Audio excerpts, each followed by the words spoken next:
በስም አብ ወወልድ ወመንፈስ ቅዱስ አሐዱ አምላክ አሜን። እንኳን ለሊቀ መላኩ ለቅዱስ ዑራኤል ወርሃዊ መታሰቢያ በዓል እንደዚሁም በዚህች ዕለት ታስበው ለሚውሉ ቅዱሳን ዓመታዊና ወርሃዊ በዓላቸው በሰላምና በጤና አደረሳችሁ አደረሰን። ከዚህ በማስከተል በሐምሌ ወር የሚጸለይ የሊቀ መልአኩ የቅዱስ ዑራኤልን ድርሳንና የዕለቱን ስንክሳር እንደሚከተለው እናሰማለን። ከጅማሬያችን እስከ ፍጻሜያችን ድረስ የአብ ፍቅር፣ የወልድ ምሕረት፣ የመንፈስ ቅዱስ ኅብረት አንድነት ከእኔም ከእናንተም ጋር ጸንቶ ይኑር ለዘላለሙ አሜን። አንድ አምላክ በሚሆን በአብ በወልድ በመንፈስ ቅዱስ ስም በእውነት እናምናለን። ልመናውና አማላጅነቱ ለዘላለሙ ከሁላችን ጋር ይሁንና በሐምሌ 22 ቀን የሚነበብ የሚጸለይ የመላእክት አለቃ የቅዱስ ዑራኤል ድርሳን ይህ ነው።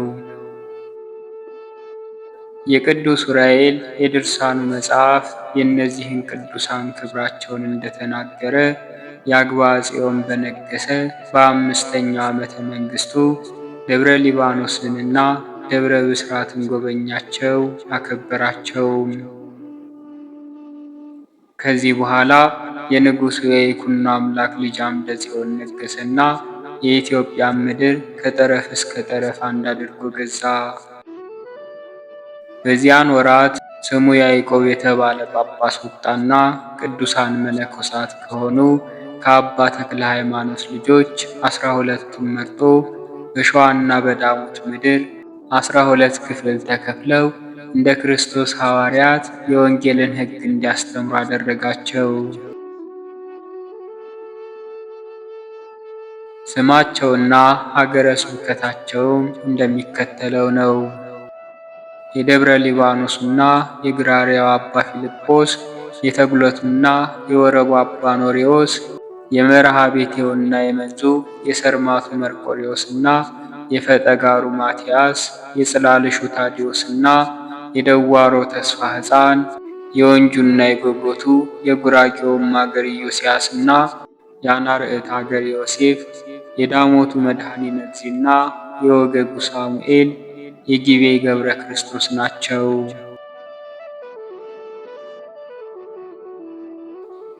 እነዚህም ቅዱሳን ሸዋንና ጉራጌን አንርዕትንና ዳሞትን ከ12 ክፍል ተከፍለው እንደ ሐዋርያት የክርስቶስን ሃይማኖትና የወንጌል ቃል በንጉሡ በአምደ ጽዮን ዘመነ መንግሥት አስተማሩ።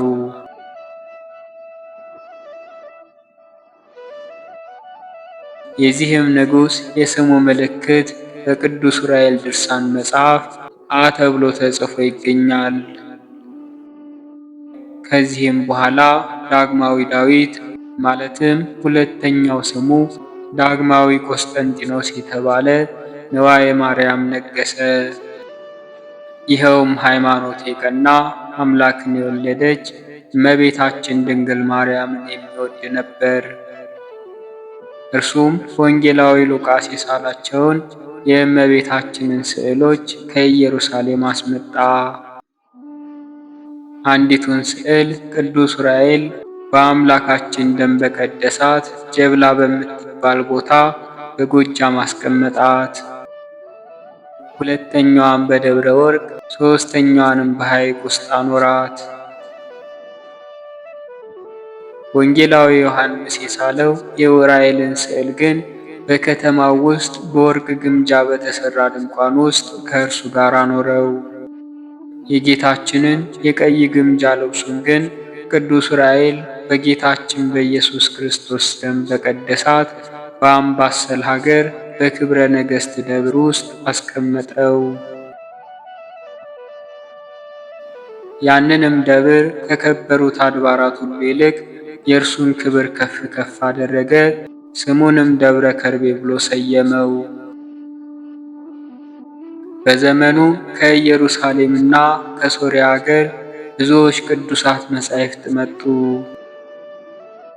ዳግመኛም በምስር ውስጥ ከምትሆን ከማዕልቅ አገር መጽሐፈ ግብረ ሕማማትና ሃይማኖተ አበው እንዲሁም አምላክን የወለደች የእመቤታችን የድንግል ማርያምን የድርሳኗን ዜና የሚያበስር መጽሐፍና አልሃ ቀፋሮ ከሚባል ከልጇ ተአምር ጋር መጣ። ይህም ተረፈ ወንጌል ማለት ነው። ሶስተኛም የአንቀጹ ቁጥር 49 ከንዑሳን ምዕራፎቹ ጋር 369 የሆነ የጌታችን የኢየሱስ ክርስቶስ መጽሐፈ ኪዳኑ ጭምር መጡ። አራተኛ አምላክን የወለደች የእመቤታችን የድንግል ማርያም የተአምራቶቿ መጻሕፍት ቁጥራቸው 367 የሆነ ከጥልጥልያው ከደቅስዮስ ዘንድ ቁጥሩ 900 የሆነ ከእንጦንዮስ ደብር መጣ። አምስተኛም ስምዖን አምዳዊና ኤፍሬም ጌታችን አምላካችን ኢየሱስ ክርስቶስ ከአባቱ ከአብና ከመንፈስ ቅዱስ ጋር በአኗኗሩ አንድነት ያለው መሆኑን የሚያስረዳ በቀናች ሃይማኖት የደረሱት መጽሐፍ። ስድስተኛ የአንቀጹ ቁጥር 344 የሆነ ኤፍሬም የደረሰው የምስጋናው መጽሐፍና የሳዊሮስ መጽሐፍ፣ የቂሳርያዊ ባስልዮስን መጽሐፍ፣ የያዕቆብ ዘስሩግና የያዕቆብ ዘንጽቤንን መጽሐፍ፣ የእስክንድርያው አባ ጌርሎስና የአንጾኪያው አባ ዘካርያስ አምላክን ስለወለደች ስለ እመቤታችን ስለ ቅድስት ድንግል ማርያም በነፍስ በሥጋ ድንግል መሆኗን የሚያስረዳና ስለ ቀናች ሃይማኖት እንደ ኤፍሬም የደረሱት ሰባተኛ የአምላክን እናት በዓል እንደ ልጇ በዓል የሚከበርበትንና የዕለተ ሰንበትን የክብሯን ሁኔታ የሚያስረዳውን መጽሐፍ ከመጻሕፍት ሁሉ በላይ አድርጎ በደብረ ከርቤ ውስጥ አስቀመጣቸው። ይህ ንጉሥ ኢትዮጵያንና ግብፅን ከኢየሩሳሌም ጋር አንድ አድርጎ ገዝቷቸዋል። በዚያን ዘመን ከእርሱ ጋር የነበሩ ቅዱሳን ሁለተኛ ስሙ ሰላማ ተብሎ የተሰየመ ጳጳስ አባ ፊቅጦርና የወገጉ አባ ሳሙኤል፣ ሦስተኛ የዋልድባው አባ ሳሙኤል፣ አራተኛ የሸግላውና የዋልድባው አባ ጊዮርጊስ ናቸው። በእርሱ ዘመን በቅዱስ ዑራኤል ጸሎት አገራችን ኢትዮጵያ በቀናች ሃይማኖት ማለትም በተዋህዶ ሃይማኖት አበራች። ይህም ንጉሥ በእንደዚህ ያለ ደግ ሥራ ሳለ በሰላም አርፎ ወደማያረጅና ወደማይጠፋ ወደ ዘላለማዊ ሕይወት ሄደ።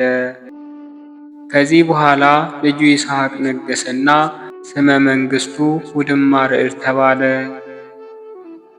አባቱ መንፈሳዊ እንደሆነ እርሱም ደግሞ መንፈሳዊ ሆነ። በሸዋ ክፍለ ሀገር በተጉለት ውስጥ በደጋው ክፍል አምላክን በወለደች በእመቤታችን በቅድስት ድንግል ማርያም ስም ታላቅ ቤተ ክርስቲያን ከሠራ በኋላ እንደዚሁ በዚሁ ሀገር ውስጥ የቅዱስ ሚካኤልን ቤተ ክርስቲያን ሠራ። ዳግመኛ ወደ ጎጃም ሄደና የፊተኛውን አፍርሶ በታቦተ ቅዱስ ጊዮርጊስ ስም ታላቅ ቤተ ክርስቲያን ሠራ። ስሟንም የደጋዋ ደብረ ድማህ ብሎ ሰየማት፣ አከበራት፣ ከፍ ከፍም አደረጋት። የቅዱስ ጊዮርጊስ ገድሉ ከአረብ ወደ ግዕዝ የተተረጎመው በእርሱ ዘመን ሲሆን የመጽሐፈ ገድሉ አመጣጥ ግን በአባቱ ዘመነ መንግሥት የየብባው አገር ጳጳስ በሚሆን ከቅዱስ ጊዮርጊስ ቦታ በአባ ሚካኤል እጅ ነው። የመላእክት አለቃ በሚሆን በቅዱስ ዑራኤል የድርሳን መጽሐፍ ውስጥ የስሙ ምልክት ይህ ተብሎ የተጻፈው ቃል ተፈጸመ። ይህም ንጉሥ በሰላም አረፈና ወደ ሰማያዊ የሕይወት አገር ገባ። ከዚህ በኋላ ወንድሙ እንድርያስ ነገሰ። ስመ መንግሥቱም የቀናች ሃይማኖትን በማደሱ ሁለተኛው ስሙ ቴዎዶሲዎስ፣ ሦስተኛው ስመ መንግሥቱ ውድማ ርዕድ የተባለ። ይህም ንጉሥ 40 ዘመን በሰላም ነገሰ። በዘመነ መንግሥቱ የአቡነ ተክለ ሃይማኖትን አጽም ወደ ሌላ ቦታ አዛወረና ከመቃብሩ ላይ አምላክን በወለደች በእመቤታችን በድንግል ማርያም ስም በወርቅና በብር አስጊጦ ታላቅ የሆነ ቤተ ክርስቲያን ሠራ። መነኮሳቱን ወይንም ካህናቱን መቃብሩን ከታቦተ ማርያም ጋር በወርቅ ጥና እንደዚሁም በዕፀ መስቀልና ከእብነ በረድ አረንጓዴም አይነት በሆነ ዕንቁ ከተሠራ የወርቅ መስቀል ይዘው እንዲያጥኑ፣ ዳግመኛም እንደ ፀሐይ ብርሃን ውበት በሚሰጡት ነጭ ዕንቁ በሆነ በብረሌና ቢጫ አይነት በሆነ በአጵሮጌዎን ዕንቁ በተሠራ የወርቅ ጥና እንዲያጥኑ አዘዛቸው። በእርሱ ዘመነ መንግሥት አባታችን አባ ገብረ መንፈስ ቅዱስ አረፈና በደብረ ዝቋላ 5 አብያተ ክርስቲያናትን አሰራ። አንዱን በጌታችን በኢየሱስ ክርስቶስ በታቦተ መድኃኔ ዓለም ስም ሲሆን የዚህን ክብረ በዓል ጥቅምት 27 ቀንና ታኅሳስ 29 ቀን እንዲከበር አደረገ። የአባታችን የአባ ገብረ መንፈስ ቅዱስ ልደት ጌታችን ኢየሱስ ክርስቶስ በተወለደበት ዕለት ስለሆነ በዚህ ዕለት እንዲከበር አደረገ። ዳግመኛም ጌታችን ኢየሱስ ክርስቶስ የተሰቀለው መጋቢት 7 ቀን በጾም ወራት ስለሆነና የአባታችን የገብረ መንፈስ ቅዱስም ዕረፍቱ መጋቢት 5 ቀን ስለሆነ በዚሁ ፈንታ ክብረ በዓላቸው ጥቅምት 5 ቀንና ጥቅምት 27 ቀን እንዲከበር አደረገ። ሁለተኛይቱን በእመቤታችን በድንግል ማርያም ስም፣ ሦስተኛይቱን በጴጥሮስና በጳውሎስ ስም ሰይሞ በዓሉ ሐምሌ 5 ቀን እንዲከበር አደረገ። አራተኛይቱንም ቤተ ክርስቲያን በቅዱስ ሚካኤል ስም ሰይሞ በዓሉ ኅዳር 12 ቀን እንዲከበር አደረገ። አምስተኛይቱንም ቤተ ክርስቲያን በቅዱስ ገብርኤል ስም ሰይሞ ታኅሳስ 19 ቀን እንዲከበር አደረገ። እንግዲህ በዝቋላ ደብር እንዲከበሩ ያደረጋቸው በዓላት እነዚህ ናቸው። ዳግመኛም ቅዱስ ዑራኤል ደብረ ዝቋላን በጌታችን በኢየሱስ ክርስቶስ ደም የባረካት መጋቢት 27 ቀን ሲሆን የበዓሉ አከባበር ለምን ተዛወረ የሚሉ ቢኖሩ ይህም የሆነበት ምክንያት በዓሉ በጾም ወራት ስለዋለ ነው።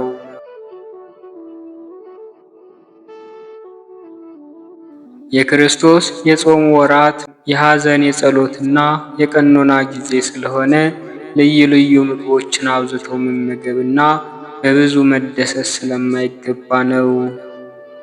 ስለዚህም ንጉሡ እንድርያስ የመጋቢት 27 ቀን በጾምና በጸሎት ብቻ እንዲታሰብ ወስኖ ይህ ታላቅ በዓል በፍጹም ደስታ ጥቅምት 27 ቀን እንዲከበር አደረገ። የደብረ ዝቋላ ቤተ ክርስቲያን በተባረከች ጊዜ ጌታችን ኢየሱስ ክርስቶስ ከእናቱና ከቅዱሳን መላእክቶቹ ጋር ተገለጸ። ነውር ነቀፋ የሌለበትን መሥዋዕት ጌታችን ተቀበለ። ንጉሡ እንድርያስም በተመረጡ በካህናት እጅ ሥጋውን ደሙን ተቀበለ። በቅዱስ ዑራኤል የድርሳን መጽሐፍ ውስጥ የስሙ ምልክት ይነግሣል ተብሎ የተነገረው ቃል ተፈጸመ። ይህም ንጉሥ በደብረ ኤረር ሳለ ከዚህ ከኃላፊው ዓለም በሰላም አረፈና በደብረ ዝቋላ አምላክን በወለደች በእመቤታችን በቅድስት ድንግል ማርያም ቤተ ክርስቲያን ተቀበረ። ለዘላለም ወደማያልፍ ደስታ ካለበት ቦታ ወደ ገነት ገባ። ከዚህ በኋላ ሃይማኖቱ የቀና ወንድሙ ዘርዓ ያዕቆብ ነገሰ። እርሱም መጀመሪያ በጌታችን በኢየሱስ ክርስቶስ ስም ደብረ ብርሃን ላይ ታላቅ ቤተ ክርስቲያን ሠራ። ሁለተኛም ቅድስት በሆነች በእናቱ በድንግል ማርያም ስም፣ ሦስተኛም የመላእክት አለቃ በሆነ በቅዱስ ዑራኤል ስም፣ አራተኛም ወደ ወግዳ ሄደና ወደ ሸዋ ወጥቶ አምላክን በወለደች በእመቤታችን በቅድስት ድንግል ማርያም ስም ቤተ ክርስቲያን ሠራ። ክብረ በዓሏም እመቤታችን በተወለደችበት ዕለት ግንቦት 1 ቀን እንዲከበር አደረገ። ከዚህ በኋላ ወደ ግብፅ ሄዶ የእስላሞቹን ንጉሥ የሸሪፍን ልጅ አህመድን ጦርነት ይገጥመው ዘንድ ተዘጋጀ። የእስላም ንጉሥ የእስክንድርያውን ሊቀ ጳጳሳት አባ ሚካኤልን ወርቅ ስጠኝ ቢለው እምቢ አልሰጥም ስላለው አስሮት ነበርና። ይህም ወርቅ ከከበረ ከአባታችን ከቅዱስ ኖህ ደብር የመጣ ሲሆን ዳግመኛም ሰብአ ሰገል ለአምላካችን በልደቱ ጊዜ እጅ መንሻ የሆነው ዘንድ ካመጡት ወርቅ ጭምር ነው። ስለዚህ አባቶች ሊቃነ ጳጳሳት እኩሌታውን ለቤተ ክርስቲያን ማሰሪያ ብለው ያስቀመጡት ነው ሲል እምቢ አለው። የኢትዮጵያ ንጉሥ ዳግማዊ ዳዊትም ወደ ኢየሩሳሌም በመጣ ጊዜ ከሀገሩ ካመጣው ብዙ ወርቅ በእርሱ ላይ ጨምሮ ከጌታችን ከኢየሱስ ክርስቶስ መስቀል ጋር ለግብፅ ሰዎች ተስፋ ይሆን ዘንድ ያስቀመጠው ነው። ስለዚህ ለእስላሞች ሰራዊት ንጉሥ ይህንን ወርቅ ብሰጠው በሰማያዊ ንጉሥ ፊት ወቀሳና ኀፍረት ይደርስብኛል ብሎ ወርቁን አልሰጥም አለው። በእንቢታውም ስለጸና አባ ሚካኤልን አስሮ በግብፅ ያሉትን አብያተ ክርስቲያናትን በሙሉ በእሳት አቃጠላቸው። ንጉሡ ዘርዓ ያዕቆብም ይህንም በሰማ ጊዜ ወዲያውን ወደ ግብፅ አገር ሄደ። የእመቤታችን የድንግል ማርያም የረዳትነቱ ኃይልና የመላእክት አለቃ የቅዱስ ዑራኤል አማላጅነት እየረዳው ያለምንም ተቃውሞ ወደ አረብ አገር ገባና የእስላሙን ንጉሥ አህመድን ገደለው። የአዳልንና የጥልጣል ባላባት በድላይንም ገደለው። አባ ሚካኤልን ግን ከእስራቱ ፈቶ ከጌታችን ከኢየሱስ ክርስቶስ መስቀል ጋር ወደ ሀገራችን ወደ ኢትዮጵያ ይዞት መጣ። መስቀሉንም አባቱ ዳግማዊ ዳዊት ካሳነጸው ሕንፃ ውስጥ በደብረ ከርቤ እንዲቀመጥ አደረገ። የዳግማዊ ዳዊት ልጅ እህቱ እሌኒ ንግሥትንም በእመቤታችን በድንግል ማርያም ስም ከሁሉ የሚበልጥ በሥራውም ያማረ ቤተ ክርስቲያን ትሠራ ዘንድ አዘዛት። እርሷም ከፊተኛው የሚበልጥ በወርቅና በብር አስጊጣ ሰራቻት። የዚህችው ቤተ ክርስቲያን ሥርዓተ ቅዳሴ ቤቷ በተፈጸመ ጊዜ ጌታችን ኢየሱስ ክርስቶስ ተገለጸላቸውና በቀራንዮ በተሰቀልኩ ጊዜ ዑራኤል ከጎኔ የፈሰሰውን ደሜን ቀድቶ ይችን ደብር ሁለንተኗን ቀድሷታል።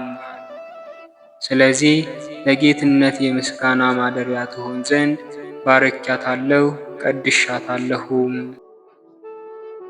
አሁንም ምስጢረ መለኮቴ እንደተገለጸበት እንደ ደብረ ታቦርና እንደተሰቀልኩበት እንደ ቀራንዮ አደባባይ እንደዚሁም ንጹሕ የሆነ ከሥጋዋ ሥጋ ነስቼ ሰው እንደመሆኔ እንደ እናቴ አገር እንደ ኢየሩሳሌም ርስት አድርጊያታለሁ ሲል ነገራቸው። ማናቸውም ከሩቅም ሆነ ከቅርብ መጥቶ በክብረ በዓሏ ላይ የተገኘ ሰው ከመካነ መቃብሬ ዘንድ ኢየሩሳሌም እንደሄደ ይቆጠርለታል። ዳግመኛ አባቱ ዳግማዊ ዳዊትና ዘርዓ ያዕቆብ ከእህቱ ጋር ባሰሯት በዚህች በእናቴ ቤተ ክርስቲያን ውስጥ ሥጋዬንና ደሜን የተቀበለውን ሰው ከኃጢአት ሞት አድነዋለሁ። ዳግመኛም የሲኦልን ባሕር አሻግሬ ጽድቅና ሕይወት ደስታም ካለበት ገነት ውስጥ አኖረዋለሁ። ይህም የጌታችን የኢየሱስ ክርስቶስ ቃል ኪዳን የማይታበል መሆኑን ሊቀ ጳጳሳቱ አባ ሚካኤልና አባ ገብርኤል በጽኑ መሐላ አረጋግጠዋል። ከዚህ በኋላ በተጉለት ውስጥ በእመቤታችን በቅድስት ድንግል ማርያም ስም 2 ቤተ ክርስቲያን ሠራና አንደኛዋም በአስሪብ አገር የእስላም ንጉሥ ባቃጠላት በደብረ ምጥማቅ አምሳል ደብረ ምጥማቅ ብሎ ሰየማት። ዳግመኛም በሞረት ውስጥ ቅዱስ በሚሆን በአባ ዜና ማርቆስ መቃብር ላይ ይህችውም ደብረ ብስራት ተብላ የምትጠራው ከደይ ተራራ በታች በምትሆን 2 ቤተ ክርስቲያንን ሠራ። እንዲሁም በግራዋና በቀኟ 2 ቤተ ክርስቲያን ሰርቶ አንደኛዋን ሰይፍ አጥራ ብሎ ሰየማት። የሕንፃዋን ሥራ በጀመረ ጊዜ እሳታውያን የመላእክት ሰራዊት ከአለቃቸው ከቅዱስ ዑራኤልና ከእመቤታችን ከቅድስት ድንግል ማርያም ጋር ለምለሞች የሆኑ የእሳት ሰይፎችን ይዘው እንደ እሳት በሚያቃጥል ክንፋቸው አጥር ሆነው ከበዋት አይቷቸዋልና። ሁለተኛዋንም ቤተ ክርስቲያን የተመረጠች ዳጥራ ብሎ ሰየማት። ከዚያም ወደ ዳሞት አገር ሄደና የምታምር ደብረ እንስላል የምትባል ቤተ ክርስቲያን ሰራና ዳግሚት ደብረ ምጥማቅ ደብረ ሰንዳፋ ብሎ ሰየማት። ከዚህም በኋላ ተመልሶ ወደ ባህረ ጣና ደሴት ሄደና ሁለቱ ነገስታት አብርሃና ጽዋ የሰሯቸውን ቤተ ክርስቲያኖች ሕንጻቸውን አደሰ። ይህም ዘረ ያዕቆብ ከጻድቁ ከአባ በትረ ማርያም ጸሎት ከሚያደርስበት ቦታ ላይ አምላክን የወለደች በእመቤታችን በድንግል ማርያም በታቦተ ኪዳነ ምሕረት ስም አዲስ ቤተ ክርስቲያን ሠራ። የይፋቱን ጻድቅ አባ ዮሐንስን አበ ነፍስ አደረገውና ለዚህችው ደብር በአስተዳዳሪነት ሾመው። ይኸው ክቡር አባት የሆነ አባ ዮሐንስ ምንኩስናን የተቀበለው ከአባ በትረ ማርያም ነውና።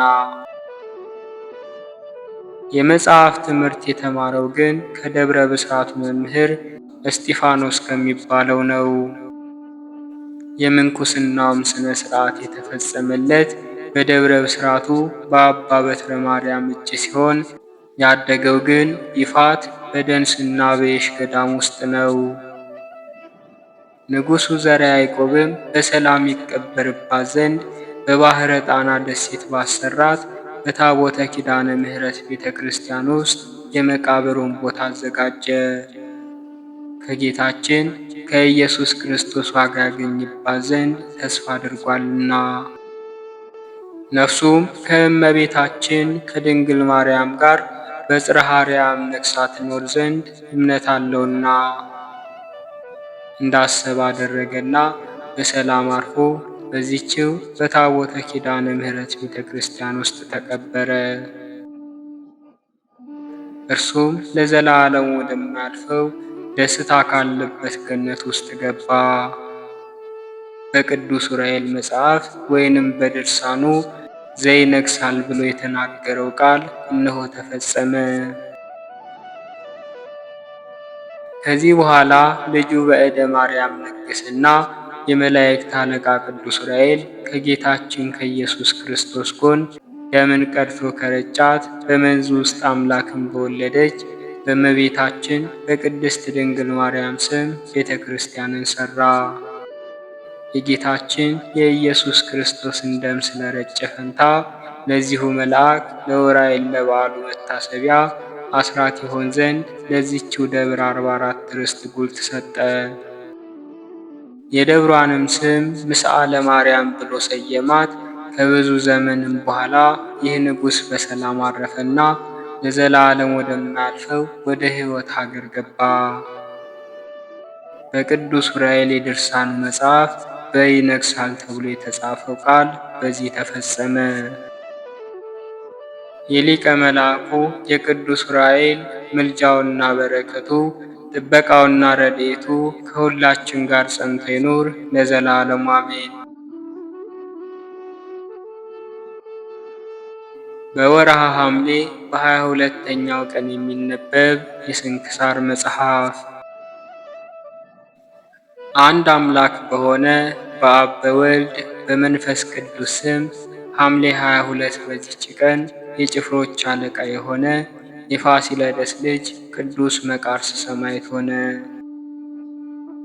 ይህንንም ቅዱስ አማልክትን እርሱ እንደማያመልክ በንጉሥ ዲዮቅልጥያኖስ ዘንድ ወነጀሉት። ንጉሡ ወደ እስክንድርያ ወስደው በዚያ እንዲያሰቃዩ ታዘዘ። እርሱም ወላጆቹን በተሰናበታቸው ጊዜ ለድሆችና ለችግረኞች እንዲያስቡ አደራ አላቸው። ከዚህም በኋላ ወጥቶ ሄደ። ክብር ይግባውና ጌታችን ክርስቶስን ተገልጾለት አጽናናው፣ የሚደርስበትንም ነገር ነገረው። ወደ እስክንድሪያ ከተማ በደረሰ ጊዜ በመኮንን ህርማኖስ ፊት ቆመ። መኮንኑም የጭፍሮች አለቃ የፋሲለደስ ልጅ እንደሆነ አውቆ ብዙ አባበለው፣ ለመነውም።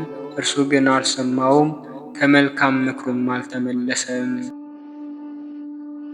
ከዚህም በኋላ ሰውነቱ እስከምትቀልጥ ድረስ ታላቅ ስቃይን አሰቃየው። በስቃይም ውስጥ እያለ ጌታችን የቅዱሳንን ማደሪያዎችንና የአባቱንና የወንድሙን ማደሪያ አሳየው። ከዚህም በኋላ መኮንኑ ወደ ኒቄዎስ ሀገር ሰደደው። በዚያም ታላቅ ስቃይን አሰቃዩት። ምላሱንና ክንዱን ቆረጡት። በጎኖቹም ውስጥ በእሳት ያጋሏቸውን የብረት ችንካሮችን ጨመሩ። ጌታችንም አዳነው፣ ያለምንም ጉዳት በጤና አስነሳው። ክብር ይግባውና ጌታችን ኢየሱስ ክርስቶስም በእጆቹ ላይ ታላላቅ ድንቆችንና ተአምራቶችን አደረገ። ከእነርሱም ብዙ ሰዎች የሞተ ሰው ተሸክመው ሊቀብሩ ሲሄዱ አየ። ሁሉም እያዩት ክብር ይግባውና ወደ ጌታችን ማለደ። ስለዚያም ምውት ተነስቶ ያየውን ይነግራቸው ዘንድ ለመነ። ወዲያውኑም ያ ምውት ተነስቶ ኢየሱስ ክርስቶስ እውነተኛ አምላክና የሁሉ ጌታ እንደሆነ ተናገረ። ይህንንም ድንቅ ተአምር አይተው ብዙ አሕዛብ ክብር ይግባውና በጌታችን በኢየሱስ ክርስቶስ አመኑ። መኮንኑም ተቆጥቶ ያመኑትን ራሳቸውን አስቆረጠ። ሰማዕታትም ሆነው የሰማዕትነትን አክሊል ተቀበሉ። በዚያም የእንዴናው ገዢ አርያኖስ ነበረ። በተመለሰ ጊዜ ቅዱስ መቃርስን ከእርሱ ጋር ወሰደው። ወደ ሀገረ ሰጥኑፍም በደረሰ ጊዜ መርከቢቱ ቆመች፣ የማትንቀሳቀስም ሆነች። እነሆ ጌታችንም ለእርሱ ተገልጦ ተጋድሎውን በዚያ እንደሚፈጽም ነገረው። ከዚህም በኋላ ራሱን በሰይፍ ቆረጡ። የሰማዕትነትንም አክሊል በመንግሥተ ሰማይ ተቀበለ። ቆስጠንጢኖስም በነገሰ ጊዜ የጣዖታትን ቤቶች እንዲዘጉ አብያተ ክርስቲያናትንም እንዲከፍቱ አዘዘ። ያን ጊዜም ስሙ አውሎጊዮስ የሚባል ምዕመን መኮንን አብያተ ክርስቲያናት እንዲሠራ ጀመረ። ቅዱስ መቃርስም ተገለጠለትና ሥጋው ያለበትን ነገረው። መኮንኑ ወደ አመለከተው ቦታ ሄዶ የቅዱስ መቃርዮስን ሥጋ አገኘ። ከዚያም ወስደው ቤተ ክርስቲያን ሰርቶ ሥጋውን በውስጡ አኖረ። ከእርሱም ታላላቅ ድንቆችና ተአምራቶች ተገለጡ። ለእግዚአብሔር ምስጋና ይሁን። እኛንም በዚህ ሰማይ ጸሎት ይማረን፣ በረከቱም ከእኛ ጋር ትኖር ለዘላለሙ አሜን። በዚህችም ቀን ቅዱስ ለውንቲዮስ በሰማዕትነት ሞተ። ይህም ቅዱስ ክርስቲያን ከሃዲያን ከሆኑ ሰራዊት ጋር ይኖር ነበር። ሀገሩም ጠራቡስ ነው። መልኩም ያማረ በገድሉም ፍጹም የሆነ ነበር።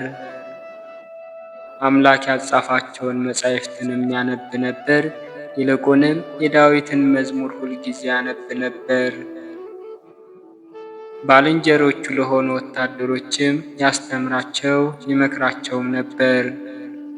እግዚአብሔርንም እንዲፈሩ ያስገነዝባቸው ነበር። የማይጠቅሙ የረከሱ የአማልክትንም ሸክም ከትከሻችሁ ጣሉ ይላቸው ነበር። ከስህተትም ተመልሰው ክብር ይግባውና በጌታችን ያመኑ አሉ። ከእነርሱም ወደ መኮንኑ ሄደው ለውንቲዮስ አማልክትን አቃለላቸው። ሰማይና ምድርን በውስጣቸውም ያለውን ሁሉ የፈጠረ ክርስቶስ ነው ይላል ብለው የከሰሱት አሉ። መኮንኑም በሰማ ጊዜ ወደ እርሱ አስቀርቦ ጠየቀው።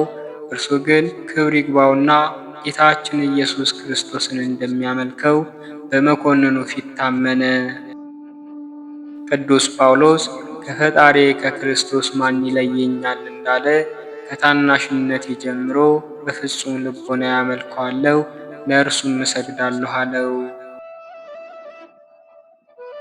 መኮንኑ እጆቹንና እግሮቹን አስረው በወህኒ ቤት ውስጥ እንዲጥሉ ታዘዘ።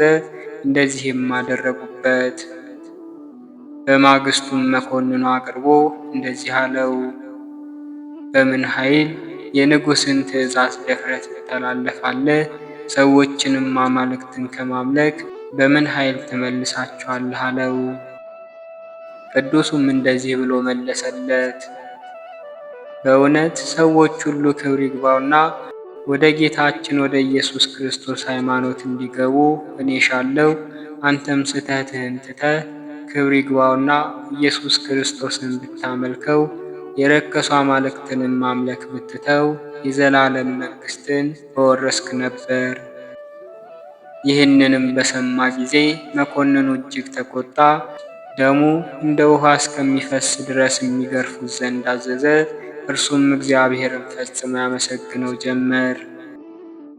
ከወታደሮቹም አንዱ አዘነለትና ከጆሮ ተጠግቶ እኔ ስለ አንተ አዝናለሁ፣ ጉልምስናህንም ላድን እወዳለሁ። አንተ ለአማልክትም እንደምትሰዋ ለመኮንኑ አንዲት ቃልን ብቻ ተናገር፣ እኔም ዋስ እሆንሃለሁ አለው። ቅዱሱም ሰይጣን ከኋላ ይሂድ ብሎ ገሰጸው። መኮንኑ ጭካኔውን አይቶ ሥጋው እስከሚቆራረጥ ደሙም እንደ ውሃ በምድር ላይ እስከሚፈርስ ድረስ ስቃዩን እጥፍ ድርብ አደረገበት። ከዚህም በኋላ በውሃ እንዲዘፍቁት በእግሩም እንዲጎትቱትና በወህኒ ቤት እንዲጥሉት አዘዘ። በዚያም ነፍሱን አሳለፈ፣ ገድሉንም ፈጸመ። የምታምን ሀብታም ሴት መጥታ ለወታደሮች ብዙ ገንዘብ ሰጥታ የቅዱሱን ሥጋ ወሰደች። በአማሩ ልብሶችም ገነዘችው። የወርቅ ሳጥንም አሰርታ በውስጡ አኖረችው። ስዕሉንም አሳለች። በፊቱም ሁልጊዜ የሚያበራ ፋና አኖረች። ለዚህችም ሴት ቅዱስ ያደረገላት የድካም ዋጋዋ ሰኔ 1 ቀን ተጽፏል። ለእግዚአብሔር ምስጋና ይሁን። እኛንም በዚህ ቅዱስ ጸሎት ይማረን፣ በረከቱም ከእኛ ጋር ትኑር ለዘላለሙ አሜን። ዳግመኛ በዚች ቀን የቅዱስ መርካሎስ መታሰቢያው ነው። በረከቱ ከእኛ ጋር ትኑር ለዘላለሙ አሜን። አነሳስቶ ላስጀመረን አስጀምሮ ላስፈጸመን ለልዑል አምላካችን ምስጋና ይሁን። የሊቀ መልአኩ የቅዱስ ዑራኤልም ጥበቃና ጸሎት ከሁላችን ጋር ይሁን። የሰማዕታቱ የጻድቃኑን በረከት አይለየን ለዘላለሙ አሜን። ወስብሐት ለእግዚአብሔር ወለወላዲቱ ድንግል ወለመስቀሉ ክቡር። ይቆየን።